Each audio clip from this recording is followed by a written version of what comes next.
This is the word of the Lord.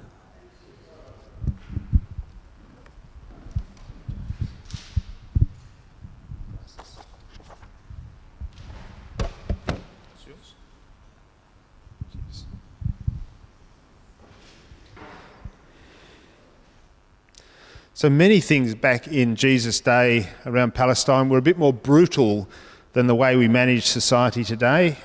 Various people were shunned utterly for a whole range of reasons.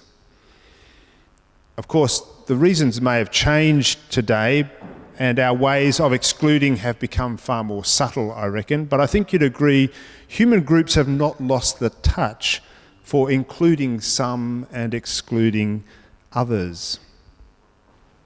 Of course, back in the day, excluding certain people was in fact a matter of group survival. Those who disrupted community cohesion, causing escalating divisions, were a genuine threat to the ongoing viability of a group as a whole. And you see, we need the group. We know that, don't we? In the real world, there actually is no such thing as the individual. The individual cannot fend for him or herself. The individual cannot make sense of themselves. The individual cannot procreate. The individual does not occur in nature. They are the discarded. They are the rejected and excluded. This one is not being an individual. They are being left to die. It is the community that develops, the community that goes from strength to strength, the community that passes on the culture. It is a community that survives and thrives, and if you want to survive and thrive, you want to be part of the community. But of course, there have always been those who have kind of survived on the fringes, on the edges of the society. For specific reasons, they have not been included. They're not given the opportunity to fully participate in the life of the community. It may be that the way they behave with other people is so disruptive to the social fabric that the group as a whole, through its traditions and authority structures, draws a line at certain behaviours. So the Ten Commandments are an example of this sort of tradition or line, if you like. We know that if left unchecked, taking other people's stuff, taking other people's partners, taking other people's lives, these things will corrode our shared life together. The community will intervene to stop those who do these things. We remove serious lawbreakers for the sake of the well-being of the whole. And in Jesus' day, it was not only behaviour that put the community at risk, but infectious diseases had the potential to wipe out the whole group if left unattended and not deliberately contained. I suppose our recent experience of COVID isolation is the closest we would have seen to this kind of management strategy. With the way we live in our culture today and the recovery rates for the majority, we experienced a relatively mild and temporary version of the more extreme and often permanent exclusion that was exercised in the culture of Jesus' day. If you contracted leprosy, which can be quite contagious, I'm told, although not as contagious as they first thought, but they didn't know, so it was frightening, you would be shunned from your community in order to protect the other members of the community. This relatively extreme contagion management system was actually quite well accepted in the day, even by those who were being excluded, because they feared the alternative even more. Before the insights and interventions that we take for granted today, life-threatening, highly contagious disease was a serious and frequently devastating thing in those communities. If you cared about the ongoing survival of your group, you did what was necessary to protect them. And with no cure, no vaccine, and no in-depth understanding of the way that diseases spread, utter exclusion was really the only safe option. infected people were essentially left to die. They naturally banded together in their groups of the excluded, and they managed a kind of truncated half-life together. But a leprous person would never again know the full inclusion in normal society. That is, not unless it was confirmed by the priest, who was the appropriate authority, that the leprosy had in fact run its course and the disease was now gone. Then the person could once again enter general society. They were declared clean, deemed no longer a threat. That is essentially what the inclusion-exclusion thing is about. Does including this person represent a threat to us? If the answer is no, then generally we prefer to welcome people. We like to swell our ranks because there's strength in numbers, right? And we like people who are like us, so if they're not a threat, come join, please. As observed earlier, threats to ongoing group survival might be biological, they might be physical, they can also be cultural. Anyone who does life differently to the established pattern represents a threat to the culture, for example. Any change threatens existing norms and practices, and if we've survived this far on the basis of the established way of doing things, who is to say that any change might not be serious for us? So the first rule of inclusion in any group is don't be a threat to the ongoing viability of the group. And that means accept the rules of the society to which you want to belong. You don't get to join in and then set your own terms of engagement. Traditions are preserved for a reason. They are not arbitrary, even when they sometimes do become irrelevant. And traditions are like the codification of the trust which holds people together. They're not old-fashioned or outdated nonsense, even in the event when they actually do become old-fashioned and outdated, they're still not nonsense. It's important to join together in a shared appreciation of who we are as community. We once had grand narratives that we all kind of shared together and had a shared sense of our identity.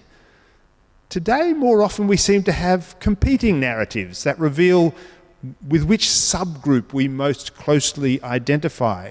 Our little tribes have different rules and different cultures, and we make use of different shibboleths. Do you know the word shibboleth? It's a Hebrew word. It's a word that represents little code things that show us whether you're in that group or that group.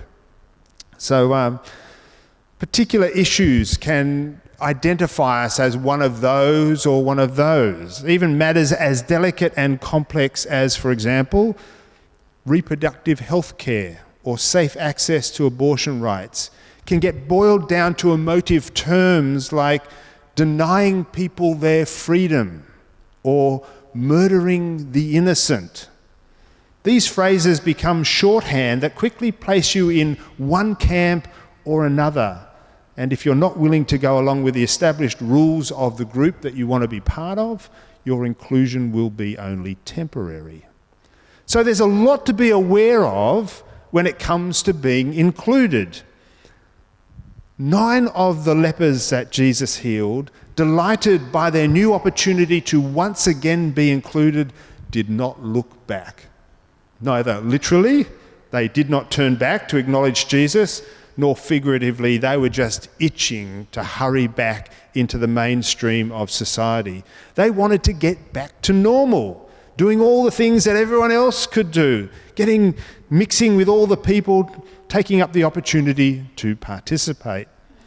I have some sympathy with this. Earlier this year when my family and I went through COVID, it was in March, and that was a time when the whole household had to lock down in isolation together, and we were shut up in our home for a week. And mind you, I didn't feel like going out, but it was a strange thing to not actually see anyone except my other unwell members of the family. And when the week was completed and we were allowed to roam once again, I experienced a sense of elation at being able to engage freely with the general population. getting back to normal really was quite wonderful. I come down to the cafe all the time, and just talking to people gave me almost a giddy sense of life. It was incredible. So I appreciate the single-minded excitement that these 9 lepers likely experienced as they anticipated getting back amongst their people. Even the introverted among us need engagement with others. We instinctively learn the culture that we want to be part of, and we do what's required to participate.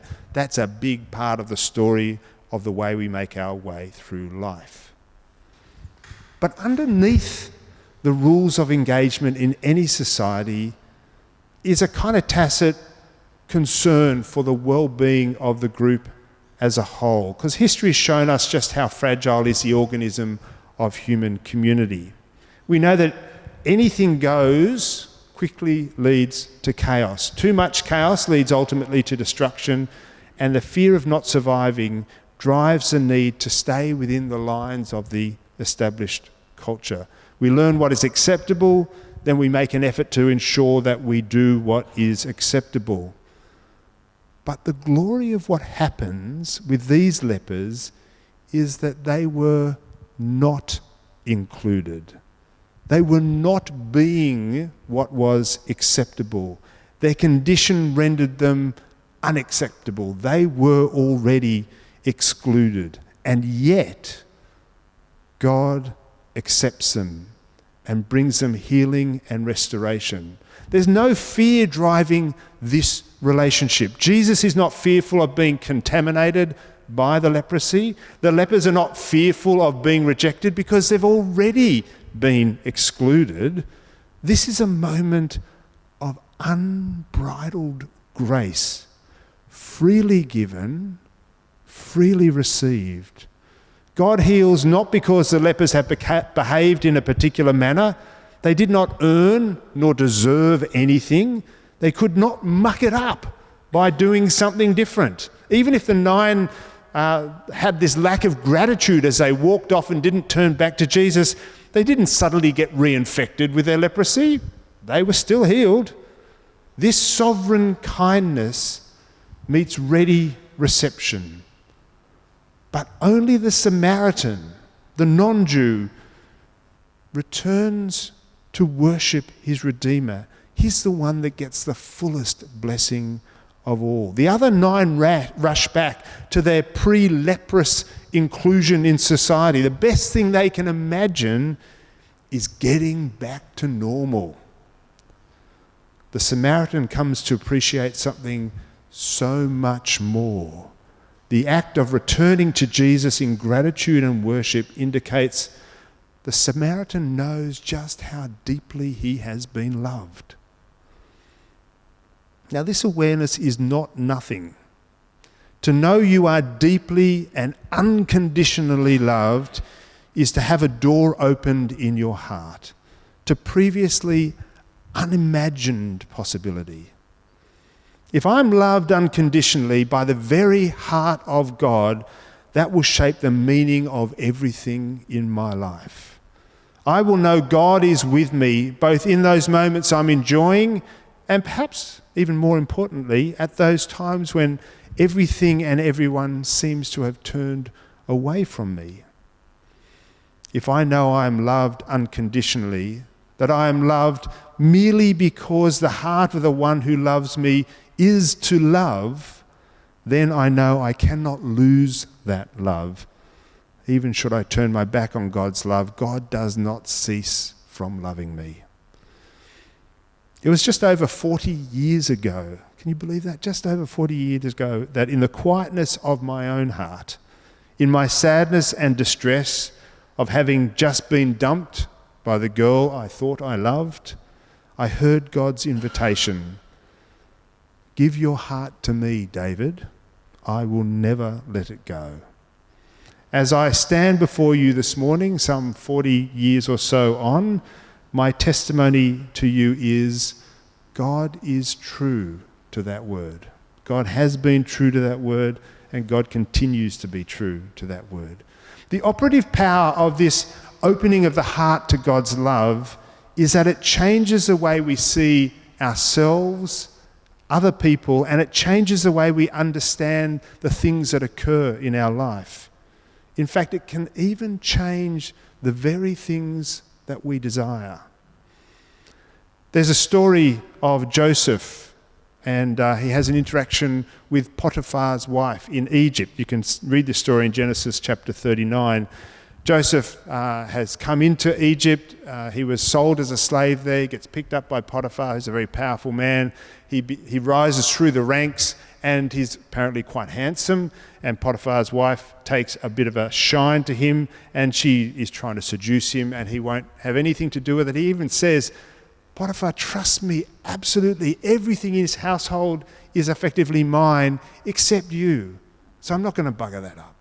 And she's not happy with that. So she pursues him, and eventually he has to flee from her, but she grabs part of his garment and then uses that as a false accusation against him, and he gets thrown into prison. Now, at that point, you can imagine Joseph thinking he was being punished by God, or God had abandoned him, or something like that. But he doesn't do that. Even in prison, he is faithful. He's still got an open heart. He trusts that God is with him. Prison turns out not to be so much punishment as opportunity. Soon, he is again elevated, but this time even above Potiphar. He becomes the most powerful man in all of Egypt, right next to Pharaoh. Joseph knew not only that God was not punishing him, Joseph knew that God was with him even when he was in prison. Knowing this makes all the difference to every single circumstance of your life.